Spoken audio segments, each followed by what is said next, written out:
Evidentemente que nesse período de tempo eu vou tentar fazer algum tipo de reflexão que não soará, em princípio, muito simpático. O primeiro ponto dela é que eu me sinto absolutamente surpreso, porque pela primeira vez falo como convidado sobre Lenin, um exemplo acadêmico. Por que isso? Porque uma das questões que vem me intrigando em mais de meio século nesta escola é exatamente o exílio permanente de Lenin de certos debates da intelectualidade e da inteligência universitária. E, em particular, sempre manifestei muita estranheza por ver nos cursos de ciências sociais, história, serviço social, economia e outros, programas e bibliografias marcados pela absoluta ausência de Lenin, muito sobre, se não a maioria, a responsabilidade de intelectuais à esquerda, em boa parcela deles assumindo a filiação marxiana. Bom, para não me perder, escrever alguma coisa. Antes de iniciar a redação destas brevíssimas anotações, eu reli a expressiva advertência do autor, com a qual José Paulo Neto apresenta o seu marxismo impenitente. E ao fazer o inventário crítico do pensamento e da prática dominantes no panorama da esquerda, sintetizado como um marxismo penitente, anota que, aspas, expressa esse marxismo penitente, de que temos emblemáticos exemplos na esquerda brasileira, a transitória vigência, ainda que de efeitos de longo curso, de uma quadra histórica profundamente contra-revolucionária, e nela, como fato social a ser investigado, uma extraordinária capitulação intelectual. Dias depois, ao fazer a revisão de um capítulo que elaborei para publicação em obra coletiva, no qual discuto a particularidade histórica do processo de urbanização no capitalismo periférico, acrescentei uma nota referente às interações entre o capital financeiro e o setor imobiliário no processo de urbanização ocorrido em nosso país, o que tomo a liberdade de transcrever. Vale enfatizar que as primeiras análises da relação do capital financeiro com o setor imobiliário foram empreendidas por Lenin em 1917, no seu célebre Imperialismo, fase superior do capitalismo, ensaio popular.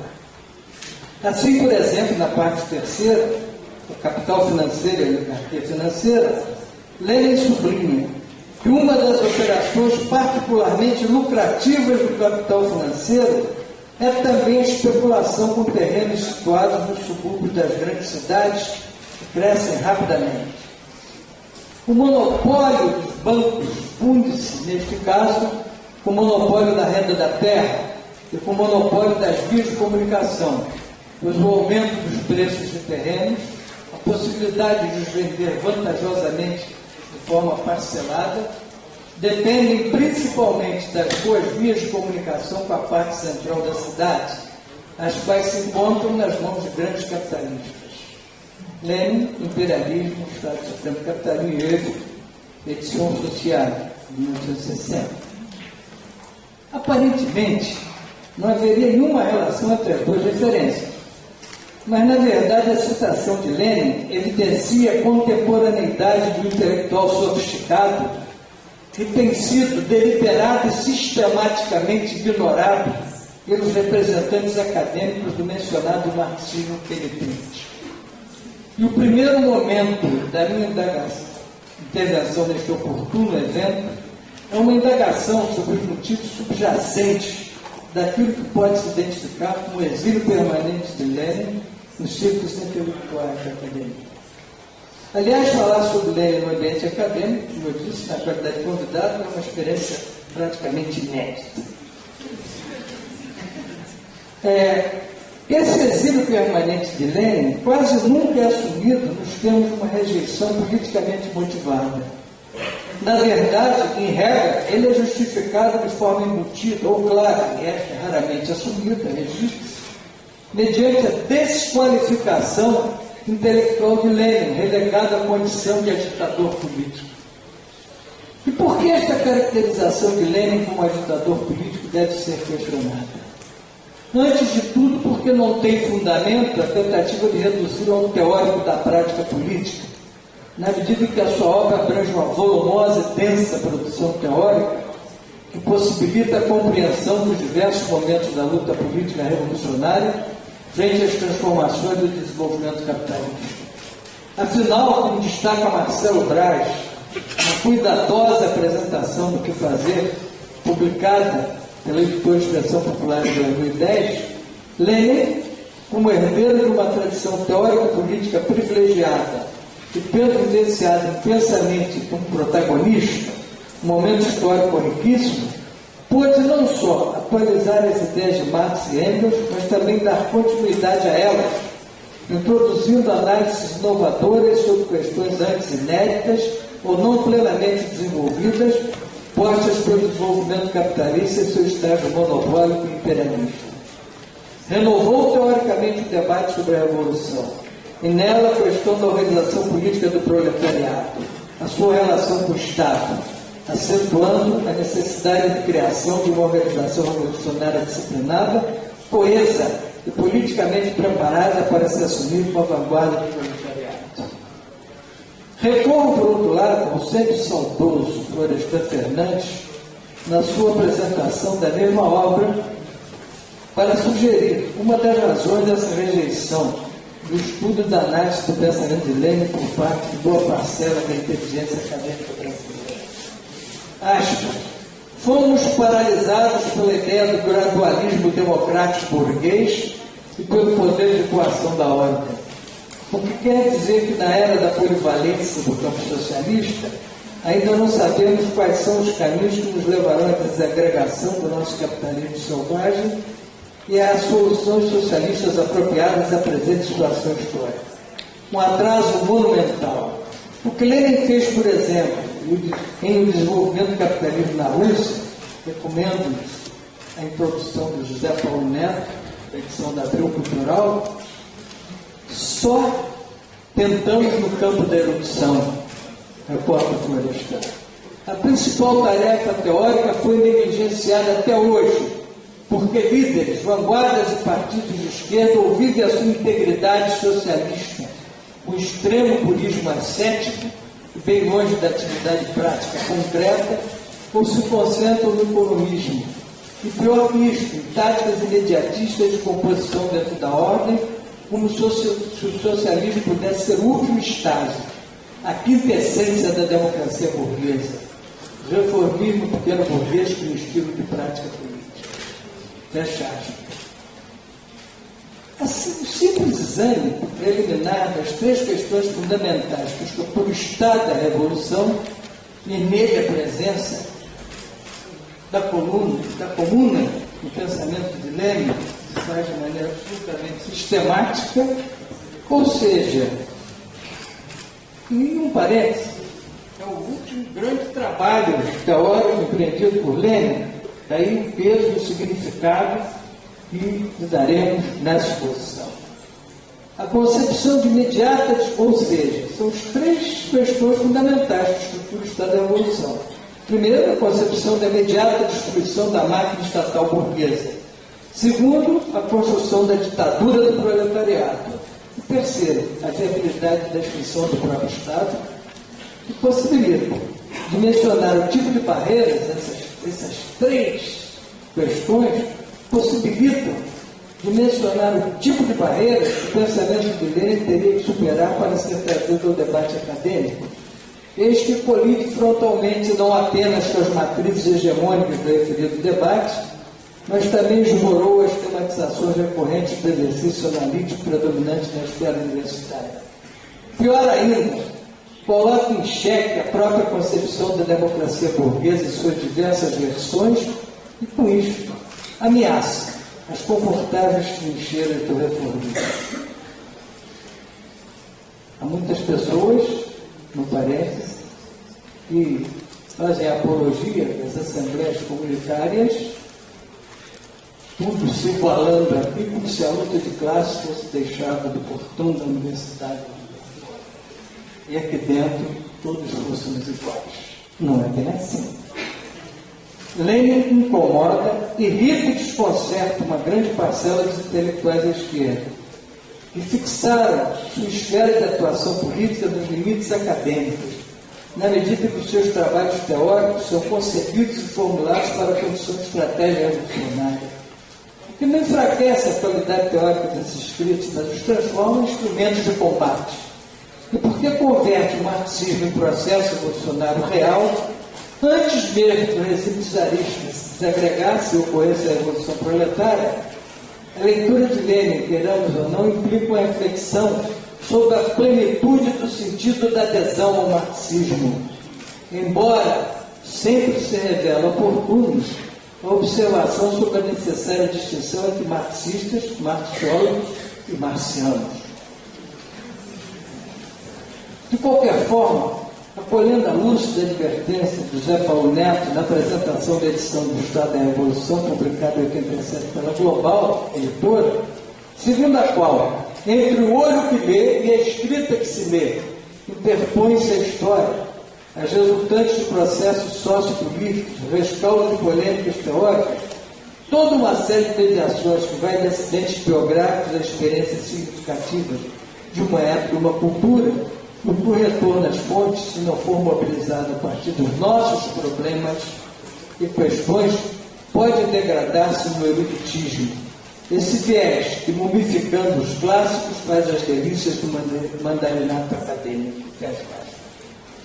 Eu pretendo examinar a contribuição de Lenin à teoria da transição socialista, discussão que ainda carece de registro de maior vigor, embora mereça uma menção toda especial, a valiosa, estimulante contribuição de Antônio Roberto Bertelli, aliás, estranhamente pouco divulgada e discutida. Essa contribuição podemos ver no ensaio A Questão do Estado, da tradição Helene Bucari, numa coletânea que ele organizou, chamada Nova Política Econômica NEP, Capitalismo de Estado, Transição para o Socialismo, São Paulo, a Global. Também, numa outra coletânea, o Bertelli organizado, Estado, Ditadura do Proletariado, Poder Soviético, pelos Estados Unidos e Belo Horizonte, 88, e num livro extremamente estimulante, sobre o qual tem vários pontos de discordância, chamado Capitalismo de Estado e Socialismo, Tempo de Lenin, 1917, São Paulo, Instituto Estojo Pereira, 1999. Estou me dando o trabalho de fazer a indicação, porque vejo muito pouco discutido trabalho de pesquisador tão interessante, tão relevante, tão honesto. A despeito da explícita referência comum, Ensinamentos da Comuna, publicado em 23 de março de 1908, número 2, do Zagranichai, a Gazeta, no capítulo 3 do Estado de Revolução, no artigo em memória da Comuna, que agora a esquerda também trouxe traduzido, né? De 15 de abril de 1911, a experiência da Comuna de Paris de 1881 exerceu uma substancial influência das reflexões de Lenin sobre as questões relativas à transição socialista, embora expressa ao longo de toda a sua obra. O estudo da obra de Lenin que ocupou e ocupa uma substancial parcela da minha própria atividade intelectual permite ter suposição que é justamente a contribuição de Lenin que pode fundamentar fundamentar com maior riqueza e profundidade a teoria da transição socialista mediante subsídios estão dispersos num conjunto de ensaios, artigos, discursos, conferências, comunicações de diversas modalidades de intervenção em encontros, reuniões e congressos partidários. O mapeamento dessas questões, contudo, constitui um trabalho extraordinariamente complexo no sentido de articular o seu pensamento, interpretá-lo e dele extrair toda a sua coerência e riqueza. E parte do que tenho conseguido realizar em diferentes momentos da minha atribulada trajetória de mestre-escola, aqui se apresentam alguns esboços de observações voltadas para a questão central da teoria da transição. E considero que o sentido maior deste evento não é o de uma simples efeméride, como já disse, mas um de retorno à discussão de temas algo negligenciados, ou pelo menos relegados a plano secundário, mas que são absolutamente vitais, como revolução, luta de classes, partido revolucionário, democracia burguesa, ditadura do proletariado, etc.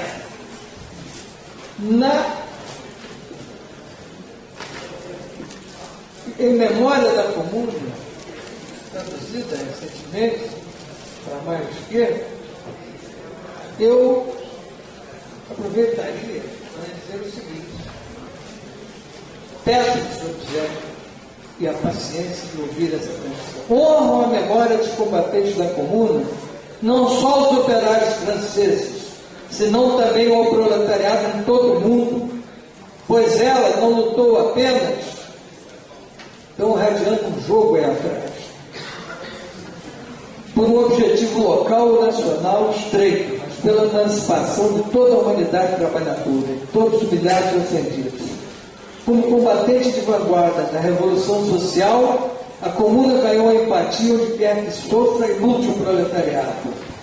A epopeia de sua vida e de sua morte, o exemplo do governo operário, que conquistou o reter em suas mãos durante mais de 2 meses a capital do mundo, o espetáculo da heróica luta do proletariado e seus padecimentos depois da derrota, tem levantado até hoje a moral de milhões de operários, tem alentado suas esperanças e tem conquistado sua simpatia para o socialismo.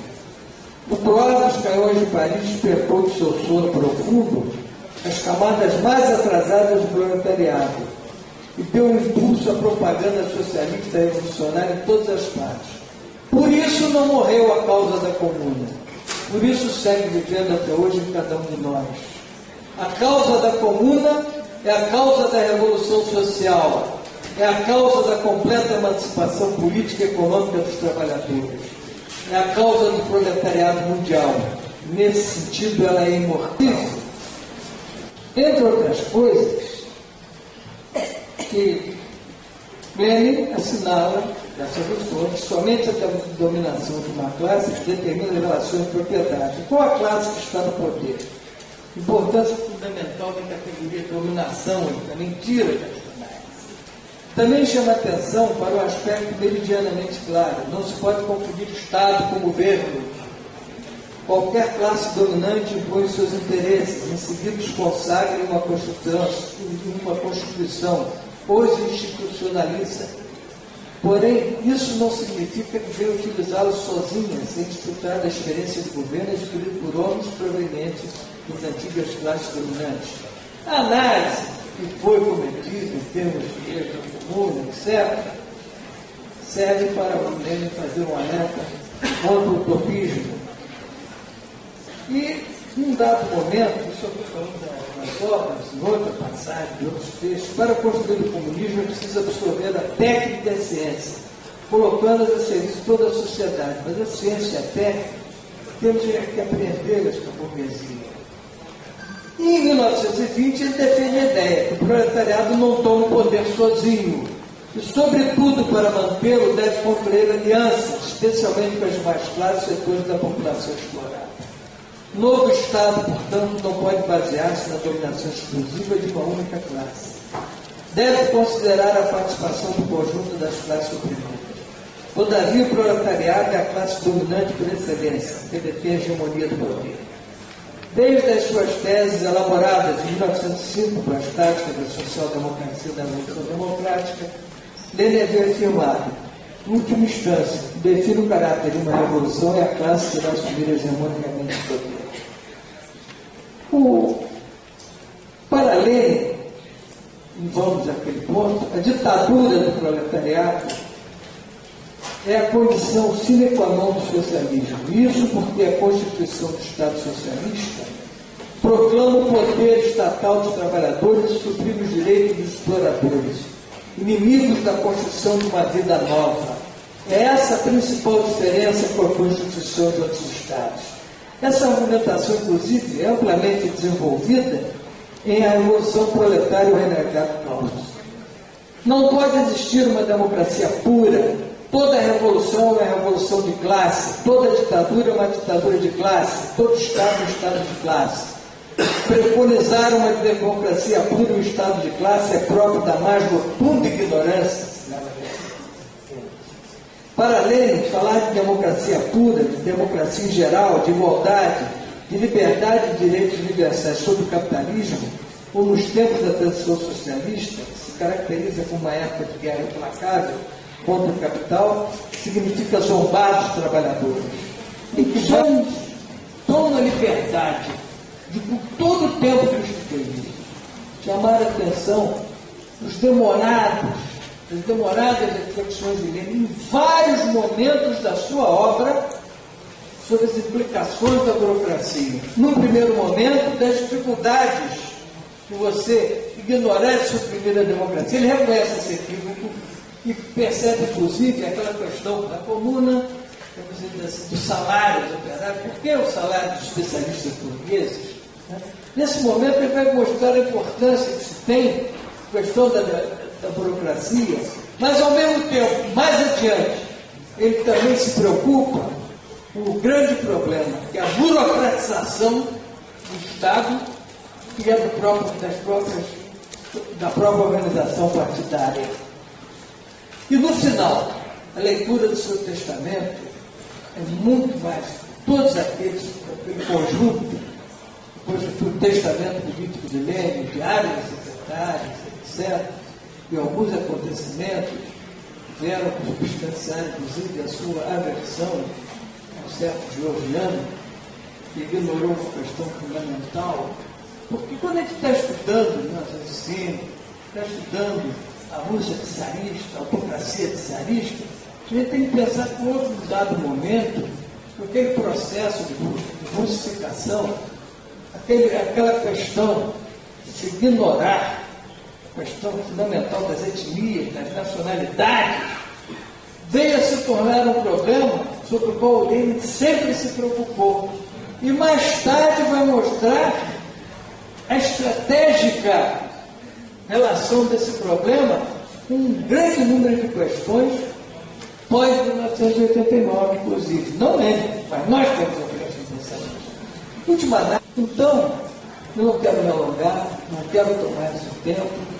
Estou querendo ouvir também meu querido amigo Carlos Nelson, como diz José Paulo Neto, e fico às ordens de vocês para outras oportunidades, inclusive porque eu estou elaborando